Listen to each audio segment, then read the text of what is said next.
Hello students. आज के इस वीडियो में हम भारत की नागा जनजाति के बारे में बात करेंगे। और नागा जनजाति के बारे में आगे जानकारी लेने से पहले हम ये देखते हैं कि ये जो नागा शब्द है ये कहाँ से आया। तो यहाँ पे नागा शब्द का मतलब नंगे रहने से नहीं है, बल्कि कुछ विद्वान जो हैं उनका ये मानना है कि नागा शब्द जो है वो नाग यानी सांप से बना हुआ है। और क्योंकि जो नागा लोग हैं वो सांप की पूजा करते हैं, सर्प पूजक होते हैं, इसलिए इनका नाम नागा पड़ा। जबकि कुछ विद्वान हैं उनका मानना है कि नागा शब्द की जो उत्पत्ति है वो संस्कृत के नग शब्द से हुई है। और संस्कृत में नग का मतलब होता है पर्वत या माउंटेन। तो इस प्रकार से पर्वतों पे रहने वाले जो लोग हैं वो नग से नागा कहलाए। नागा भारत की एक प्रमुख जनजाति है और इनका जो निवास क्षेत्र है वो भारत के पूर्वोत्तर क्षेत्र और म्यांमार का जो पश्चिमोत्तर क्षेत्र है वहाँ पे है। और इस मैप में जैसा कि हम देख पा रहे हैं ये नागालैंड है, और नागालैंड का समीपवर्ती चारों ओर का जो क्षेत्र है जैसे कि ये मिजोरम, असम, अरुणाचल प्रदेश, म्यांमार, यहाँ पे भी इस जनजाति के लोग रहते हैं। और इंडिया में ये नागालैंड में मेजॉरिटी में है। और नागालैंड और इसके आसपास के क्षेत्रों के जो सारे नागा हैं वो 2011 की जनगणना के अनुसार इनकी जो संख्या है वो लगभग 17 लाख के करीब है। मणिपुर में ये लोग पटकोई की पहाड़ियों का जो क्षेत्र है वहाँ पे, मिजोरम में वहाँ के पठारी क्षेत्रों में, और असम एवं अरुणाचल प्रदेश के जो पर्वतीय क्षेत्र हैं वहाँ पे भी, और म्यांमार का जो अरकान पहाड़ियों का क्षेत्र है उनमें इनका निवास है। वास्तव में अगर देखा जाए तो इंडिया के नागा और म्यांमार के जो नागा है वो सांस्कृतिक और जातीय जो दृष्टि है उससे इन लोगों के बीच बहुत घनिष्ठ संबंध पाए जाते हैं। भारत में नागा नागालैंड में मेजॉरिटी में पाए जाते हैं, और नागालैंड पूरा का पूरा एक पर्वतीय प्रदेश है। यहाँ पे मैदान बहुत कम पाए जाते हैं। और नागालैंड के उत्तर पूर्व में पटकोई की पहाड़ियाँ हैं, और इसके दक्षिण में मणिपुर और अरकान की पहाड़ियाँ पाई जाती हैं। और ये पूरा का पूरा जो एरिया है वो बहुत ही उबड़ खाबड़ है। यहाँ पे जो नदियाँ हैं वो बहुत ही तेज बहने वाली, गहरी, और जो संकड़ी घाटियाँ होती हैं उनमें बहती हैं। और क्योंकि वर्षा बहुत अच्छी होती है इस वजह से ही यहाँ पूरा का पूरा जो ये एरिया है उसमें घने जंगल पाए जाते हैं। और यहाँ की जो जलवायु है वो ट्रॉपिकल ह्यूमिड तरह की है। यहाँ पे जो 2500 मीटर से ज़्यादा ऊंचे भाग हैं वहाँ पे कूल टेम्परेट टाइप की जलवायु मिलती है, जहाँ पे सर्दी ज़्यादा पड़ती है। और निचले जो पहाड़ी भाग हैं वहाँ पे वर्षा के कारण जो मलेरिया है वो ज़्यादा फैला हुआ रहता है। इसलिए नागा जो लोग हैं वो 1500 से लेके 2500 मीटर की ऊंचाई वाला जो क्षेत्र है उसमें वो लोग निवास करते हैं।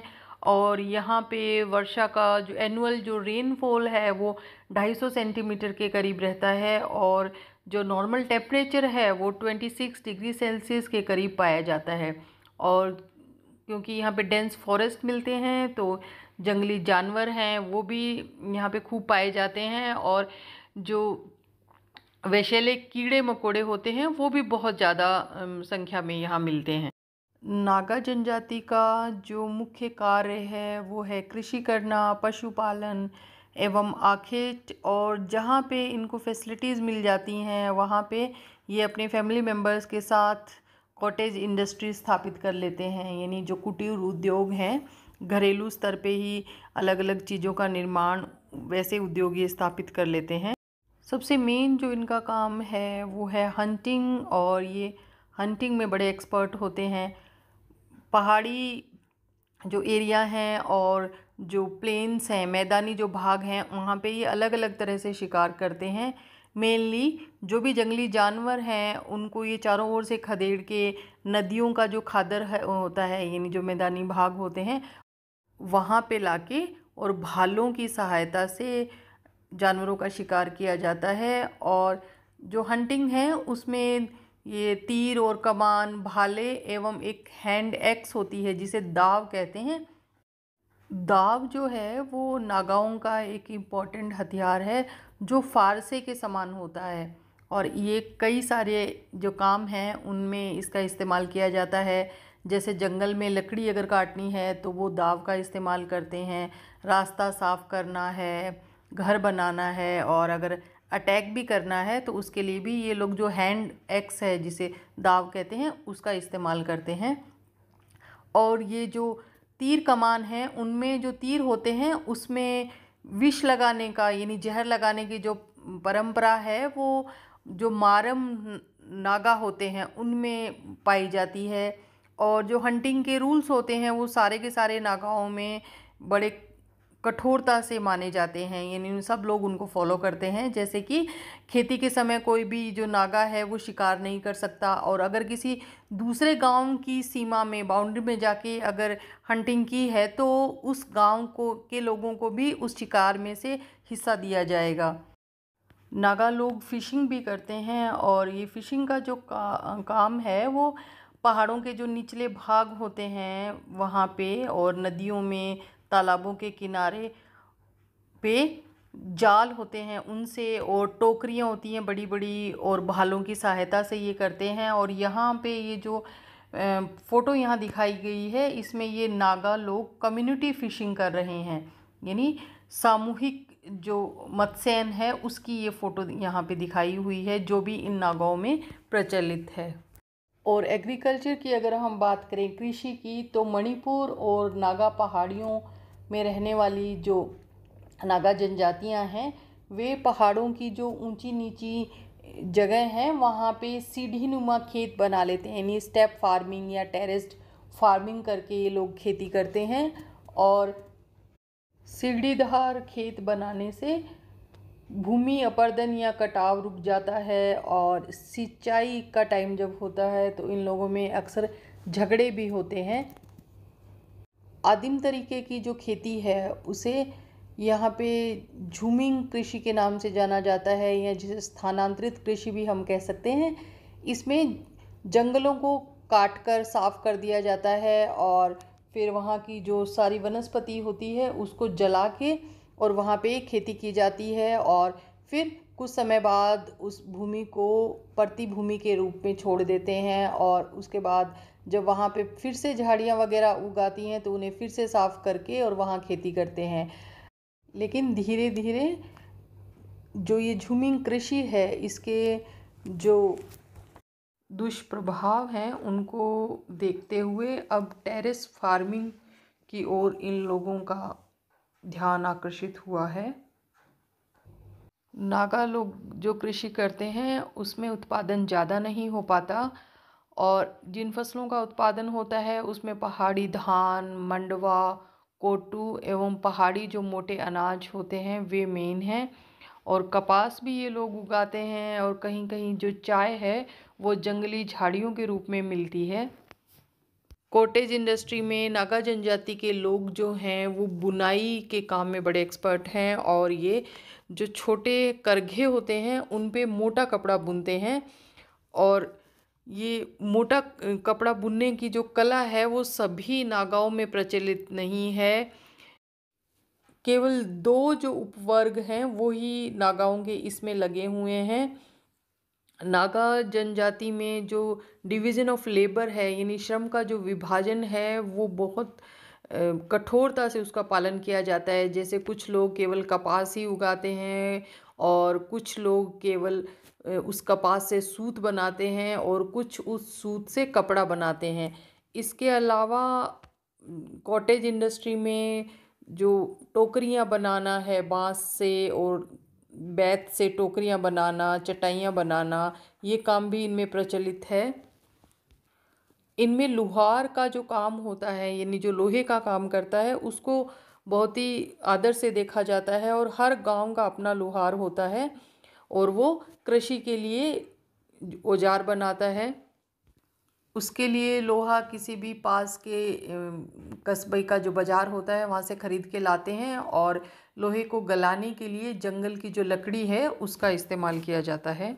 क्योंकि नागा जनजाति पहाड़ी भागों में निवास करती है तो इनके जो घर हैं वो भी पहाड़ी जो कटक होते हैं उन पे बने होते हैं, और जो पहाड़ी ढाल होते हैं उन पे ये लोग खेती करते हैं।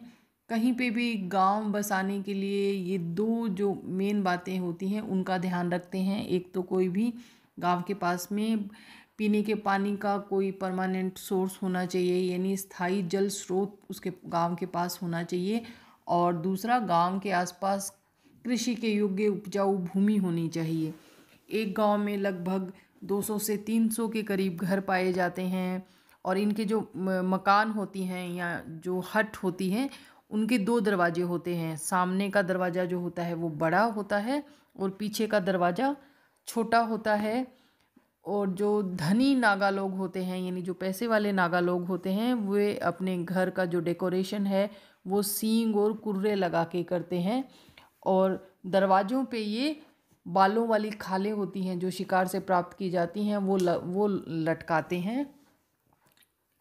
इसके अलावा ये जहाँ पे डांस करते हैं, यानी जहाँ पे कम्युनिटी डांसिंग होती है, वहाँ पे ये गोल वृत्ताकार ईंटों का एक घर बना लेते हैं।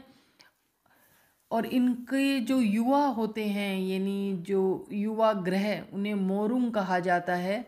यहाँ पे सभी कुंवारे युवक युवतियाँ रहते हैं, और जहाँ पे डांस वगैरह का जो प्रोग्राम है वो चलता रहता है।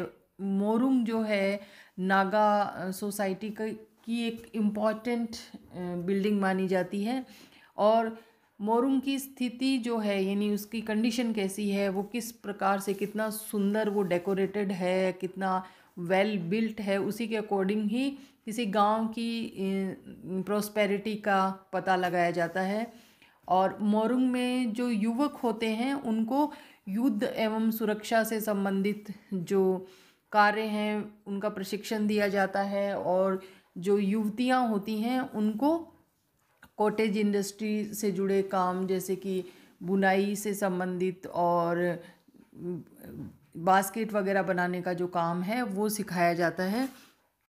किसी भी गांव में मोरुंग की जो स्थिति है वो बहुत ज़्यादा मायने रखती है, क्योंकि गांव की सुरक्षा का जो जिम्मा है वो मोरुंग में रहने वाले जो युवा होते हैं उन पे होता है। नागा लोगों के क्लोथिंग की अगर हम बात करें तो अलग अलग जो नागा ग्रुप्स हैं उनमें अलग अलग प्रकार के कपड़े पहने जाते हैं। कपड़ों का जो सिलेक्शन है वो उनकी उपलब्धियां और मुखिया के आदेश से होता है, और ये लोग चीते और शेर के टैटू भी बनवाते हैं। मेले और फेस्टिवल्स जो होते हैं उसके टाइम पे सब लोग अच्छे कपड़े पहनते हैं। कुछ नागा लोग सिर पे सींग और पक्षियों के जो पंख होते हैं वे बांधते हैं, और जो नागा स्त्रियां हैं वो कोड़ी और मूंगे की मालाएं पहनती हैं। बहुत से नागा जो लोग हैं वो सिर पर टोपी पहनते हैं जो अधिकतर पशुओं के बालों एवं बेल पत्तों से बनाई जाती है। नागा लोगों का मेन जो खाना है वो चावल है, और लेकिन चावल का उत्पादन जो है वो ज़्यादा नहीं होता, तो ये लोग शिकार और जंगल से जो कंदमूल फल मिलते हैं उनको भी अपने भोजन में शामिल करते हैं। और इनके भोजन में अनेक जो बातें हैं उनका ध्यान रखा जाता है। कुछ बातें निषेध होती हैं और उनका जो पालन है सभी नागा करते हैं। जैसे कि जो मारम नागा होते हैं वे सूअर नहीं पालते, और टेंगरखुल नागा बकरी नहीं पालते तथा बकरी का मांस और दूध प्रयोग नहीं कर सकते।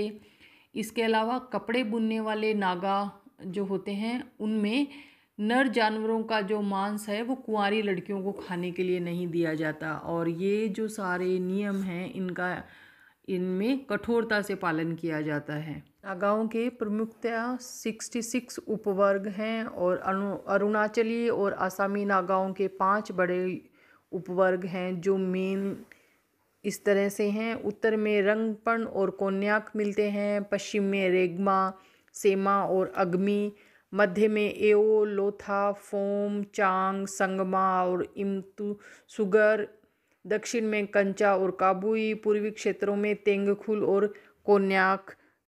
अदर जो कास्ट होती हैं उसकी तरह नागा लोगों में भी उपगोत्र पाए जाते हैं और प्रत्येक गांव में 2-3 उपगोत्रों के लोग साथ रहते हैं। प्रत्येक नागा जनजाति के समूह की अपनी बोली एवं पोशाक होती है और नागाओं में जॉइंट फैमिली सिस्टम पाया जाता है और हर गांव का एक मुखिया होता है जो परिवार और समाज के जो झगड़े होते हैं उसे निपटाता है, जिसे टैबू कहा जाता है। नागा जो हैं वो मेनली योद्धा जनजाति है, यानी मार्शल कम्युनिटी है और इसमें वीरता को देख परख के ही शादी होती है। नागाओं में बाल विवाह नहीं होते और विवाह के समय पे पशु बलियाँ यानी एनिमल सेक्रीफाइसेस की जाती हैं और डांस वगैरह के प्रोग्राम होते हैं। इनकी जो मुख्य भाषा है वो कुकी चिन नागा भाषाएं हैं। इसके अलावा इन्होंने क्रियोल भाषा का भी विकास कर लिया है जिसको ये आपस में बातचीत करने में इस्तेमाल करते हैं और ये जनजाति जो है देवात्मा या देवताओं की शक्ति में विश्वास करती है। इसके साथ ही साथ इनमें जादू टोने में भी इनका विश्वास पाया जाता है। ये मानते हैं कि संसार में पंचभूतों के अलावा एक सूक्ष्मतर शक्ति भी है जो व्यक्ति को जीवन और बल प्रदान करती है। फसलों का कम या ज़्यादा होना भी ये मानते हैं कि देवात्माओं की शक्ति पर निर्भर करता है और इसी प्रकार से ये आपदाओं से बचने के लिए भी देवात्माओं की जो शक्ति है उस पे यकीन करते हैं। अगर हम नागा ट्राइब को डेवलपमेंट एंड चेंज के हिसाब से देखें तो क्रिश्चियन मिशनरीज़ के कारण जो नागा जनजाति है उनका जो सामाजिक व्यवस्था है उसमें काफ़ी चेंज आ गया है और भारत की जो बाकी ट्राइब्स हैं उनके मुकाबले में नागा जनजाति में हायर एजुकेशन का जो स्टैंडर्ड है वो काफ़ी अच्छा है। मॉडर्न जो नागा ट्राइब है उनके क्लोथ्स जो हैं वो पूरी तरह से चेंज हो चुके हैं और क्रिश्चियन मिशनरीज़ की वजह से नागा ट्राइब के 85% जो लोग हैं उन्होंने क्रिश्चियनिटी को अपना लिया है, लेकिन इनमें अभी भी कुछ जो ग्रुप हैं वो सर्वात्मवादी हैं।